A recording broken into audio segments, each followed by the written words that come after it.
Hearing, subcommittee hearing going. Let me first do one thing real quick.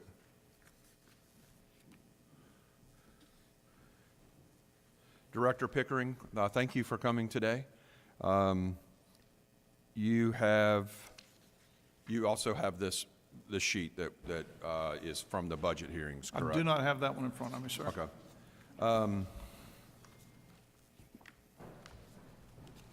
I'll tell you what, if you would go through your presentation first, and then I'll see if there's anything that we need to check out over here. I'd be glad to.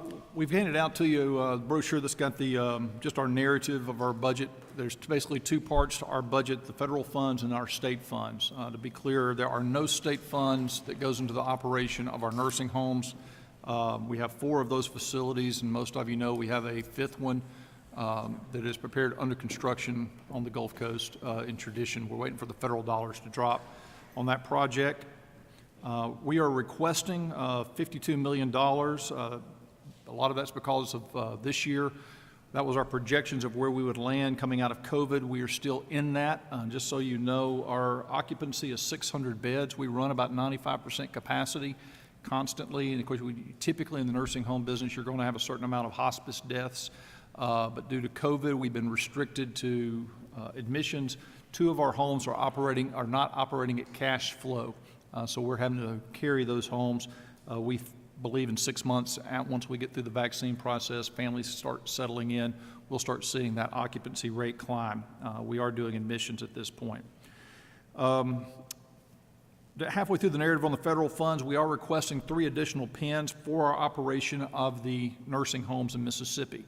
The first pin is for a medical director. The VA requires us to have a medical director for each facility. Right now, and traditionally that has been done by contracts. We have 3 MDs who are the medical director for our 4 facilities. One of our doctors oversees 2 of the facilities under contract.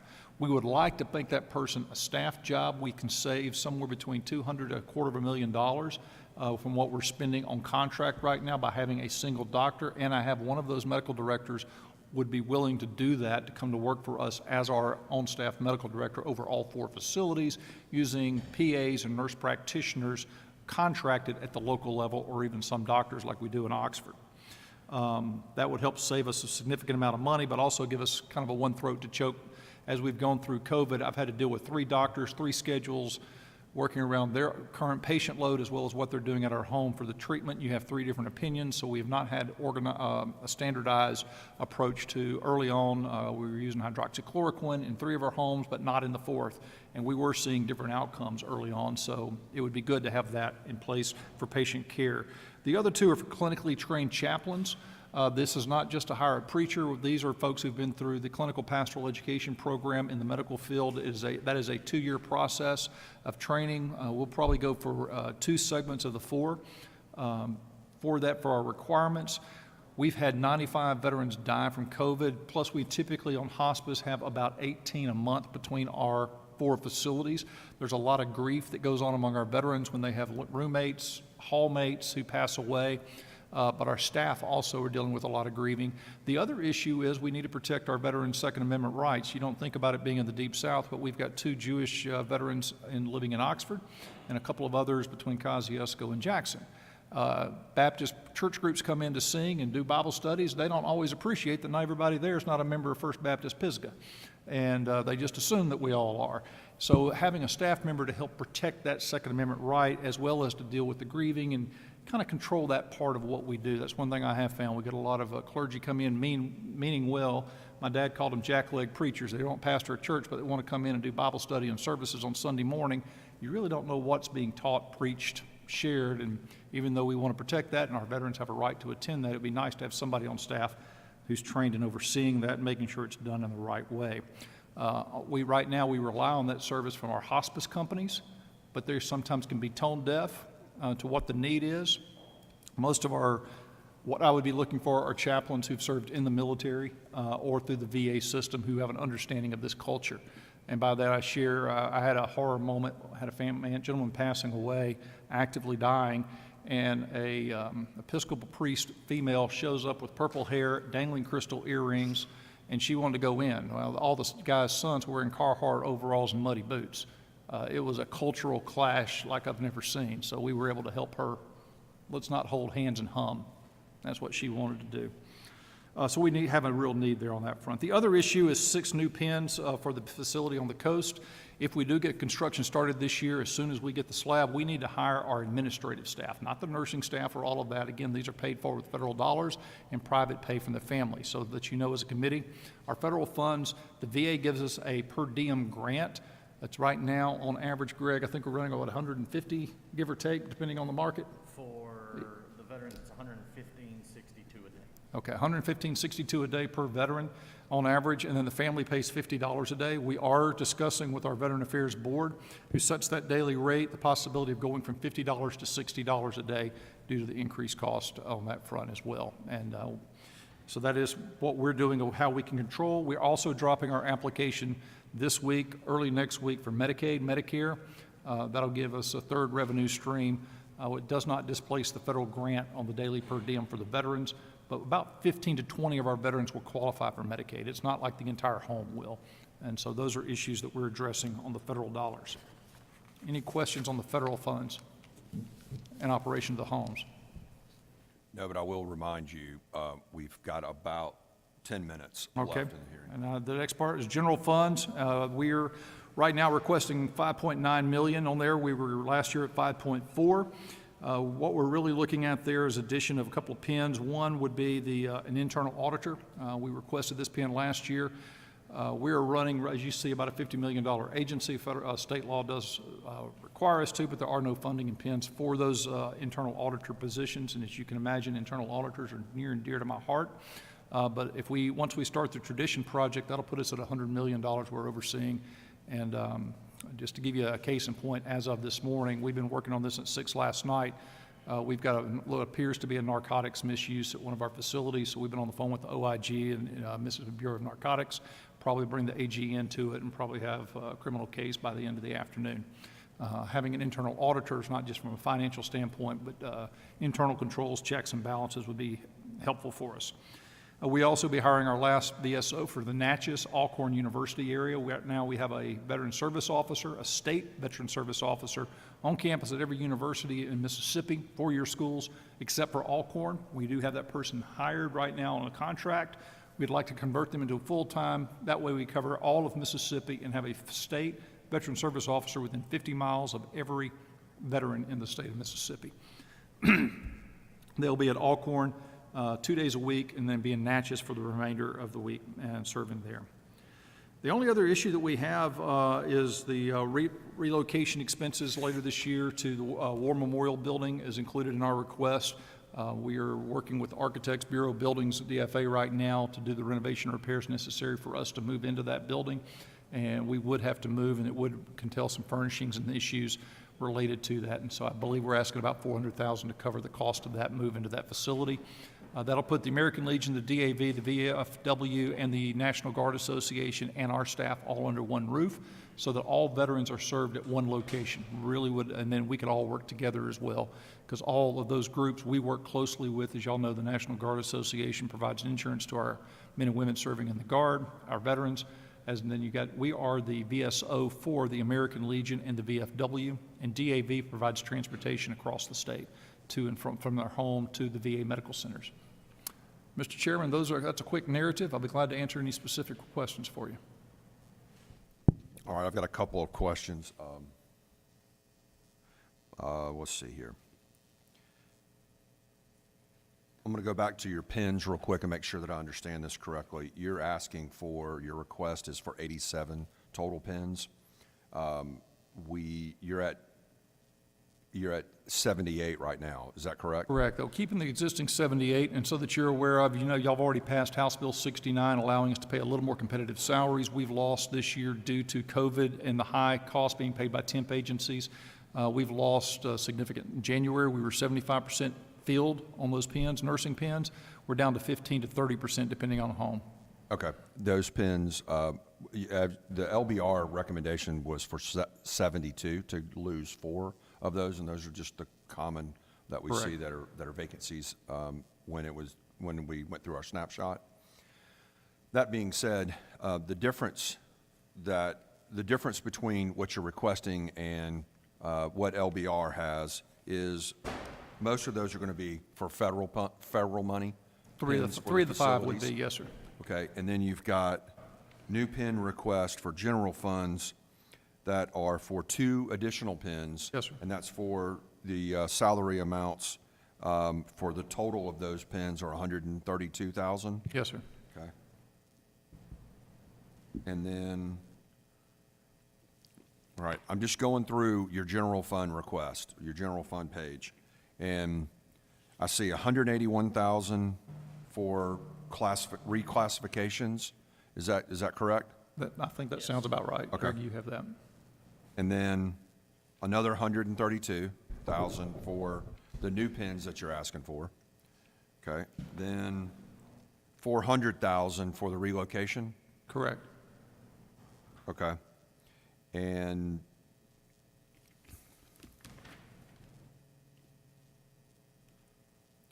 then I'm going to work with you on that, or on understanding the pins, especially on the reclassification component of it. But I'll work through that. But I would like to defer to my chairman to see if he has any questions while he's here. Thank you, Mr. Chairman. The only question I had, and you may have asked this, Mr. Chair, on the savings for the medical director, what do you anticipate those savings to be? About 200,000. And those are from federal funds, correct? Correct. Yeah, so the operations of all the facilities are paid back 100% by federal funds. Is that correct? Correct, they are. And that's one of the requests we have elsewhere in another bill is that we would have a spending authority for that reserve. I think we gave $5 million this past year to help us bridge this gap on budgetary. We would like to be able to have access to that from a remodel standpoint. And I believe right now this year we're hoping to spend $2 million of those reserves in remodeling the Collins facility. As we build tradition, we'll have to renovate. It's been 20 years since any of the facilities have had significant renovations. So as we move forward, I would like for you to help me out again with the pins. We're going to look at the reclassification, tying down the general fund numbers on that, and then spending authority. I want to look at the spending authority, so you have some notes in here regarding that, and I want to understand that a little bit better and make sure that I understand what exactly you're asking for, because I know you've got a lot of construction that's coming online, okay. Especially related to the new one down on the coast. Any other questions? Senator Moran? Real quick, if I may, I know we're in time crunch. Wrote a couple of notes down. You said that you used hydroxychloroquine in some of the homes and some didn't. We did early on. Did you see a positive note on that? Yes, sir, we did. We've specifically in Oxford, our first outbreak, we had a hall. We had 2 hallways that had outbreaks. The first hall we did not treat with hydroxychloroquine. The second hall we did, and it was significant differential. You mentioned, thank you. You mentioned you had 95 COVID deaths. Ballpark, how many non-COVID? You're running about 13 a month, but it dropped down in here because if you had, case in point, we had a gentleman who already had multiple comorbidity issues. COVID was just enough to push him over. He already had COPD, and otherwise he probably would have passed away during the last year, but COVID just was Right. enough to push him over the top. Ballpark, how many beds will be at Tradition? 100. 100. 100 beds. Those will be private rooms. Good deal. Thank you very much for the work you do. Thank you. Thank you, Mr. Chairman. Thank you. Any other questions? Anything else, Director? Thank you very much for your I think those are time. big nuggets. Appreciate it. Thank y'all. Thank you.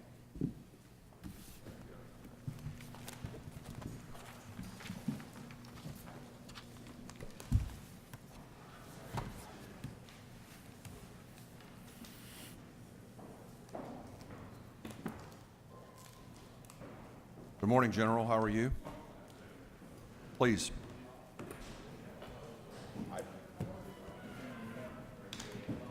Appreciate it. Thank you very much. We'll be back in a second. Okay, thank you. Good morning, General. Good to see you, sir. Absolutely.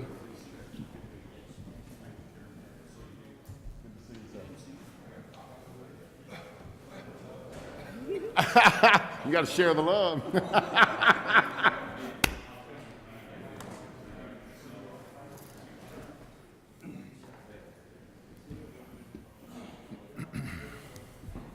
are you? No, that's Veterans Affairs.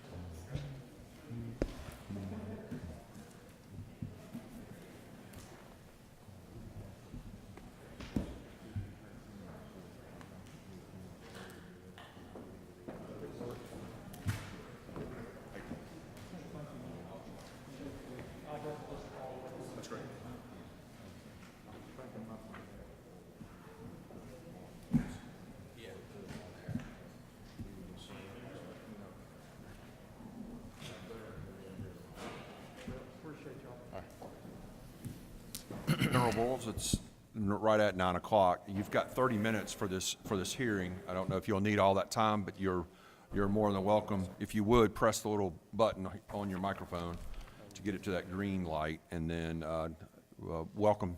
Thank you very much for coming in today. So thank you, Chairman. I appreciate the opportunity to give our presentation on the appropriations. Chairman, thank you for being here to listen. And Chairman, we always get a lot of support from the military committee, so thank you, Mr. Chairman, for being here also. And everybody else that supports us, we appreciate your support and input. I have with me today a couple of folks. I believe y'all know Colonel Chris Thomas. I will tell you that, is it next Friday? Next Friday, we're pinning Chris Thomas to be an 06 colonel. He's been sort of waiting on that federal recognition, and it came in about a month ago. So Chris serves as our J3, our Joint 3, as an M-Day soldier, but he's our full-time legislative liaison. Philip Parker runs our State Resources Department, so I get federal money, of course, that runs through our USPFO, and then I also get state money that runs through our state resources. Philip directs that department for me. It's about 900 employees, and he oversees all of our state employees throughout the state and runs that entire department. So Philip Parker is a retired ATAG, Brigadier General, so it's General Philip Parker. And then I've got Irby Wayne Carpenter, who's sort of our beans guy. He counts all our beans. He is a retired colonel, battalion commander, a couple of deployments, and he keeps us honest on the numbers. So that's who I have with me today. So let me give you just a quick update on what the Guard's doing, if I may. We currently this week have 2,000 men and women. My total force is 12,500. We've got 2,500 Air, 10,000 Army in round numbers. Currently out of that number, I've got 2,000 on orders this week. So we have about 1,000 that are on COVID orders, a little over 1,000, and you've seen their great work out there across the state, and they continue to do a great job. We get great feedback. We're processing people through these sites at the most 20 minutes. It's usually a 3-minute, 5-minute process, and then they have to wait 15 minutes to see if they have any symptoms. So the biggest part of it is just the wait to make sure they're okay. We've got 300 personnel out at National Training Center. They are preparing to take the 155 to California for their once every 4-year, 5-year training event as an armor brigade combat team. The training is significant in that the training has changed from the terrorism fight to force on force. So now the Army is training in the event that they have to face a near-peer competitor in the global sector. Our most recent deployment for the 155 was in that environment where they did training for that near-peer competitor.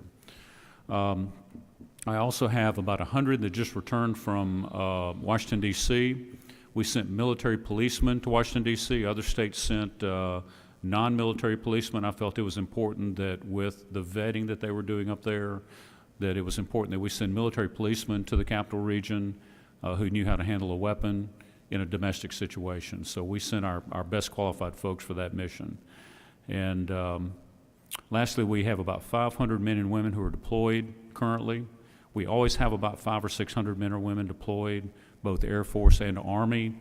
Our biggest footprint right now is our Air Defense Artillery Unit, which will be returning in mid-February. They have been both in the capital region with about 250 people, and they have also had a team of about 50 to 60 deployed to Poland, providing eastern defense over there. So we've got a lot going on, and just appreciate all your support helping us and enabling us to do those great things for the state of Mississippi and for the country. So just to put in perspective, everything that we do this past year, generated about a $650 million, I guess, revenue into the state of Mississippi, for lack of a better word. So the majority of our money comes from the our federal check. We get $8 million essentially from the state of Mississippi. Most all of that money, except for maybe our Mississippi State part and our museum part, is matched by federal dollars. So anytime we're talking state money, there's typically a federal contribution that goes along with that. And so my message this morning for y'all is any money that y'all reduce us, you're not just simply reducing us $1, or you're not reducing $1, you're taking money away from the state of Mississippi that is matched by the federal government. So I just want y'all to know that. So I will take you to this card that we handed out for everybody to do. I've always just done a one-pager. I think it's easier to talk that, and I can talk this entire card, but the bottom line is the part that I'm highlighting in yellow. LBO has recommended, about $7.7 million for this year's budget. Last year we were at about an $8 million threshold. We're asking you to consider to get us back to right, is what I would call it. We have facilities in our footprint that are not part of the building and grounds allotment that y'all give to the state of Mississippi infrastructure. We have to fight for our own money there. And what's happening to us, and to be honest with you, I haven't come and asked for more money in past years. I've simply said, here's our money, we can stay at level funding. But I had Irby Wayne do an analysis this past year, and because utilities continue to increase, because the cost of brick and mortar continues to increase, then our costs are increasing without any additional money for our infrastructure. And so this yellow highlighted number of $8,800,000, the $800,000 is simply to address our infrastructure on an annual continuing basis. This is the number that we need to do that. For the $800,000 you give us, you can see our requirement up there is $1.4 million on line FY20. That was our R&M construction money requirement this past year, $1.4 million, and $840 is our utility cost. Now you'll notice in that first column, the bottom number, $840, you'll notice our utility costs were down. That's a COVID thing. So we expect our trend, once COVID is over, to be trending towards $1 million in utility costs. The next line is $1.4 million. We had some additional utility money to get after our maintenance issues, so that column went up a little bit this year, but on an annual basis, that's about $1 million requirement for the state of Mississippi. We match that money, so if you give me $1 million, I can turn $1 million into, where's my number? $1.2 million, is that right? No, $1.4 million. So I can turn, if you contribute $800,000 to me, because of federal matching, that is $1.4 million for this next year. So that's what that equates to. That's money that we are putting in local communities to fix toilets, to address our electricity issues, to re-roof an armory. So that is not money that I'm holding that's coming to me. That's money that I am passing on into the economy. And if I'm a legislature, that to me, that would be a stimulus for the economy for all the local communities, and we're using state and federal money to do that.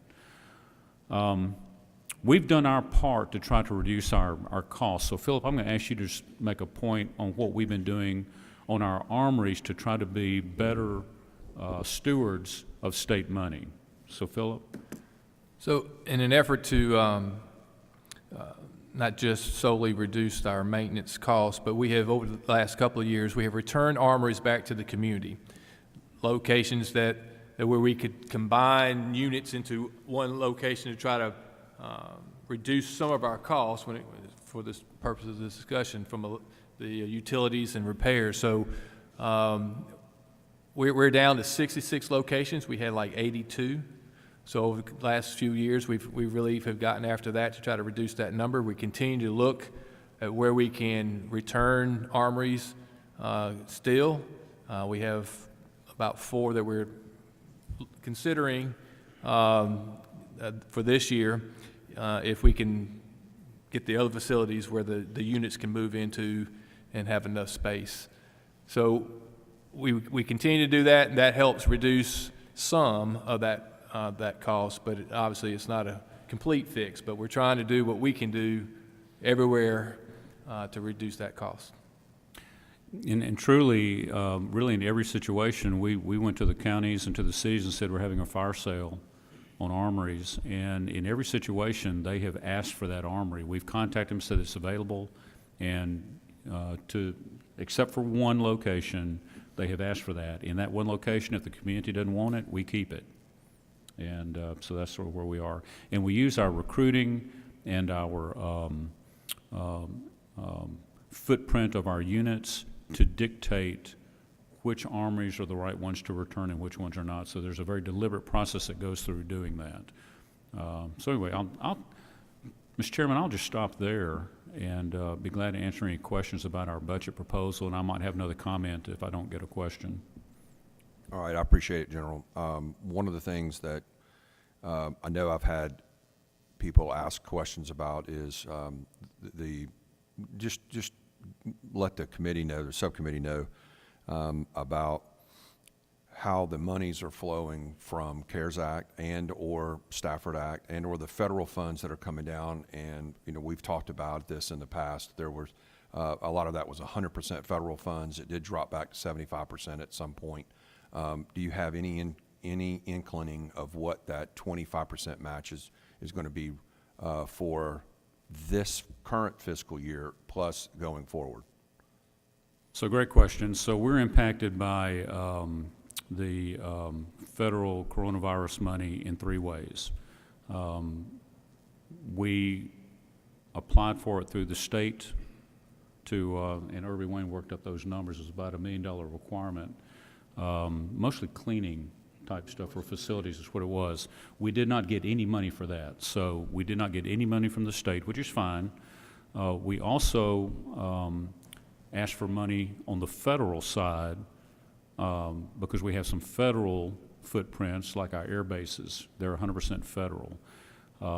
We did get about $600,000 for cleanup type work at those bases. That's 100% funded.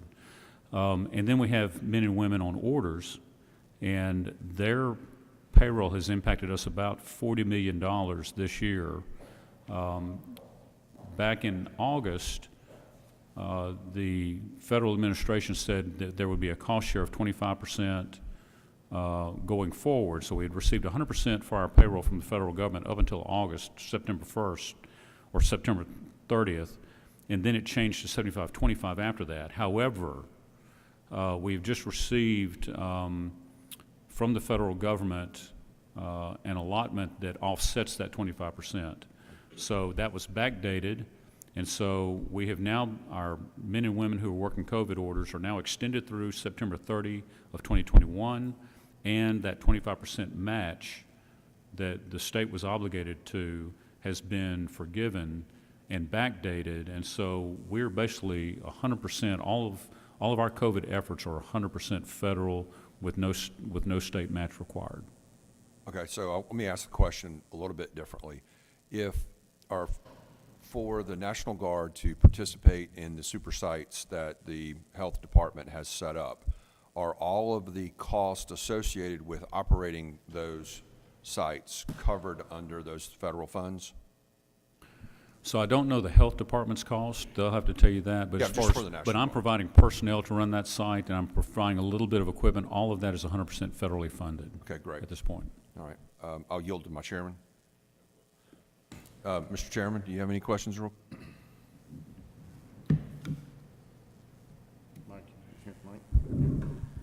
Thank you, Mr. Chairman. I just got one.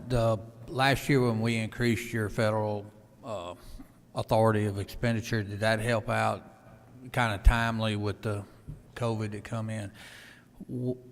How much actually are we, as far as the state side, from last year, the shortfall that we didn't fund of, and what is the number between it, for it and this year? And you're talking about just the authority piece? Does it need to stay the way it is, or does it need to The go up or state. down? Is that what you're asking? Right. Irby Wayne, I'll let you talk that because he's my numbers guy. If you would. So the authority that you provide us obviously is the ability to spend it, and then the federal government repays us back. Right. We had a large increase in the amount of spending that was going to go on at Camp Shelby due to a big rehabilitation So I requested an additional 31 million just to make certain that I had enough money in case that thing was heavy in the money in the beginning stages. So that thing's still going on. The authority number that we've asked for should suffice to cover it. Big thing is I don't want to get in too big of a bind, so I requested probably more than we're going to need, but if we don't need it, we won't spend it, and obviously the federal government's going to reimburse us for anything we do spend. I just don't want to have to come back to you guys if we run short. Thank you. Thank you, Mr. Chairman.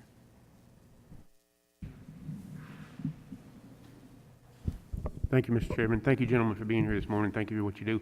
On the property sales, you mentioned there's one community that didn't want the property, and it may not be allowable. Is it considered a possibility to sell that property to the public or make it available to them? So any of our, you're talking about the armories, I presume, right? Okay, so our armories sit on land that was donated by the city or the county. In some situations, we have a school district. In one situation, the state of Mississippi owns the land.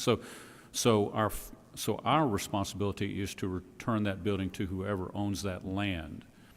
And then if that city, that local municipality wants to sell it, then that's certainly their prerogative. I will tell you, in Drew, Mississippi, if that's what they did, we returned it to them, and they actually rent that building for $1 to maybe a Kroger or a grocery store, so they'll have a grocery store in their community. So there are some private uses for these facilities. I'm not aware of any selling, but I am aware of some that are leasing back to the private sector. Thank you. Thank you, Mr. Chairman. All right, General, I've got some things I need to clean up with respect to your budget request real quick, and this is going to be really pertaining to pins and the pins that are requested. I'm going to work with you a little bit later, but can you speak to the pins just in general? I can. So the pins are really, to be honest with you, a good news story. So our state payroll is about $44 million. I mean, our state payroll is $44 million. You contribute $2 million to that $44 million. The rest of that is federal money that flows through our books. So some of our employees are 100% federal. There are only about 22 of them, and those are the guys that I think are just cutting grass down at Shelby, those kind of jobs, low-paying jobs. The rest of our jobs are matched 50%, 75%, or they're 100% federally funded. And so that $2 million is simply a match. I will tell you, we are fully matched on our money, so any new employees, correct me if I'm wrong, that we would pick up would be 100% federally funded. So to reduce a pin, you're really just taking money away from free money away from the state of Mississippi. So that would be my argument to you on the pins, is that you're turning off federal dollars coming into Mississippi if you reduce our pins. That's where we are. Currently, we are, if I can say it, I will. We're currently using about 860 of our pins, I believe. I think we're authorized about 915, something like that. And we don't. Again, we're trying to be good stewards, but we don't want to say no to opportunities to spend federal dollars in Mississippi, especially in these economic times. So I'll stop there. So if you would, do you know if the pins that have been taken back through LBR, which is a total of 38 pins, do you know if any of those are from general fund support? Herbie Wayne, can you answer that, or do you know that answer? So you give us, I think it's 912 pins, I'm not sure the exact number, but it's somewhere in that neighborhood. Any pins that you take away from us will be, it could be either, depending on where we decide to downsize. And we're only using about 860, I think. It's almost like the authority.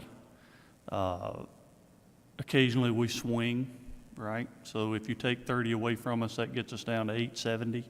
We might occasionally go up to, 875. We might get back down to 860. So seasonal kind of work with grass cutters and that kind of thing. The 912 gives us enough buffer to make sure that we have enough. And as the general was saying, the vast majority of that's 100% federally funded. So it's not like there's dollars tied to the number of pins. we would use, and we could continue to increase that number. But the money that comes in from the payroll side, we keep the number of employees as, I'll say as low as possible, because we are having to take some of those funds and put towards the maintenance and utilities, is where so to say that we're not saying we don't need the pins, but we're having to weigh, do we need the employee, or we need to pay the electricity bill? So I mean, that's kind of the balance game that we're in there with. So I'll give you an example. So he's got one employee that he has not turned on yet. A lady retired or left us in the personnel section. It is funded, I think, 50% by state money. He has not turned that back on because he needs her state money to pay utilities and other costs. So that's one example of probably 20 or 30 pins that are out there. So that's what I would tell you. So we have some excess pins now. Okay. Because we're spending that money elsewhere. Okay, so your LBR general fund number was 7.5. Your request was at 8.8. What I'm looking for is how much of that is going to be or how much of that delta, which is 1.279, is attributed to salaries. And that would be, you would see that in the pins that were taken out of LBR, which I don't have a. Yeah, I would say we are not, there's no plan to hire more employees this year until we get our utilities and our maintenance fixed. Is that correct? that is correct. The increase we're asking is really for going towards the maintenance and repairs. Okay. And then the last question that I have is regarding pins is, do you have any needs for any additional pins as it pertains to coronavirus response? We do not, because that we're handling that on the federal side. So we do not need additional pins for coronavirus. All right. Any other questions from anyone, Mr. Chairman? Thank you very much for your time today. I appreciate it. I look forward to working with you. Thank you, Mr. Chairman. Appreciate it. Thank you, everyone. Thank you all for being here.